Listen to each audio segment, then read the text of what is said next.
से बात करेंगे, उसके अलावा किसी से बात नहीं करेंगे। वो सर खुद ही जाएंगे, यही बात पुलिस करेंगे। प्रशासन इसमें कुछ कर नहीं पा रहा है। हम बहुत देर से यहाँ पे बैठे थे। अवाबिप का प्रतिनिधि मंडल आप लोगों से मिलने आया था।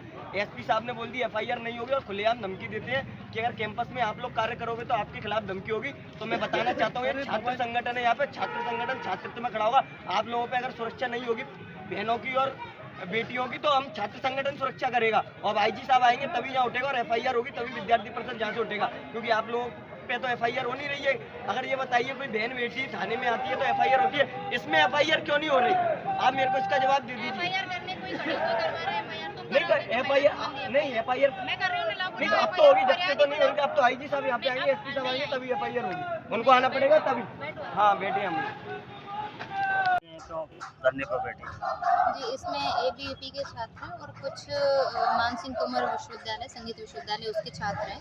लगभग 10 दिन पहले छात्रों ने कुछ ज्ञापन दिया था अपनी मांगों को लेकर, प्राचार्य को ज्ञापन दिया था, और उन मांगों पर क्या कार्रवाई हुई उसके संबंध में ये यहाँ आए थे। चूँकि ये कॉलेज प्रशासन का विषय है और पुलिस का इसमें ये इंटरफेरेंस चाह रहे हैं, तो कॉलेज प्रशासन से जानकारी लेने के बाद हम उसमें कुछ आगे कार्रवाई कर पाएंगे। फिलहाल इनकी यही मांग है कि जो उन्होंने मांगे दी थी, अपनी ज्ञापन दिया था, उस पर क्या कार्रवाई हुई उससे इनको अवगत कराया। क्या मुख्य मांग क्या है? एक प्रोफेसर पर, वहाँ के एचओडी पर इन्होंने आरोप लगाए, छात्राओं ने कुछ मैसेज भेजने के। जी, पूरे कॉलेज के फैकल्टी पे, एक एचओडी साहब है उन पे, कॉलेज की फैकल्टी पे, कॉलेज के प्राचार्य पे भी आरोप लगा रहे हैं, और जिसके संबंध में एक जांच पहले से विश्वविद्यालय में संस्थित है, जो जांच चल रही है, तो उस विषय में आगे क्या कार्रवाई हुई वो जानना चाहते हैं। अब थाने में भी इन्होंने कोई लिखित में शिकायत की है? कोई नहीं, थाने में कोई आवेदन नहीं। क्यों नहीं ले रहे हैं?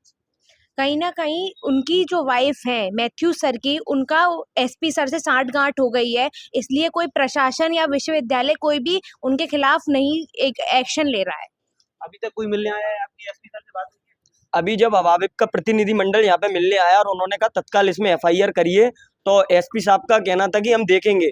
कहीं ना कहीं इसमें देखने में 10 दिन हो चुके हैं इसमें देखते देखते, और एसपी साहब खुलेआम धमकी देते हैं कि हम आपके खिलाफ एफआईआर कराएंगे।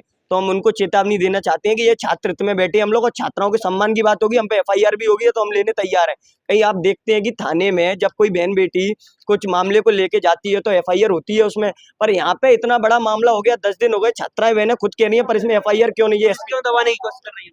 कहीं ना कहीं ये प्रतिभा मैथ्यू जी जो एसडीएम है, उनसे एसपी साहब की सांठगांठ हो गई है, प्रश्न चिन्ह खड़ा कर रही है एसपी साहब पे। उन पे ना शहर की प्रशासन व्यवस्था संभल रही है, ना बहन बेटियों की। आपने देखा अभी कुछ दिन पहले इतना बड़ा मामला आया था कि उसमें एक शिवाय नाम का बालक भी खो जाता है, उसमें भी एसपी साहब नाकाम रहे। कई एक दिन हो गया, उसके बाद उसको लाया गया। ऐसी व्यवस्थाएं तो देखी नहीं जा रही हैं उनपे।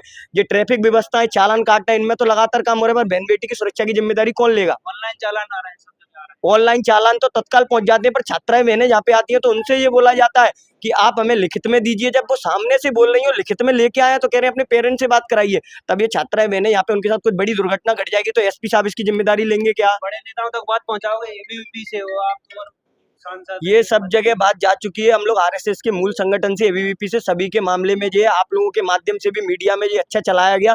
उसके बाद भी एसपी साहब नहीं कर रहे हैं, तो एसपी साहब पे प्रश्न चिन्ह खड़ा हो रहा है। खुलेआम धमकी दे रहे हैं हमको कि हम आपके खिलाफ एफआईआर कराएंगे अगर कैंपस में उद्यम किया तो। और कैंपस में छात्र संगठन काम नहीं करेगा तो आप बताइए कौन करेगा? पुलिस प्रशासन करेगा क्या?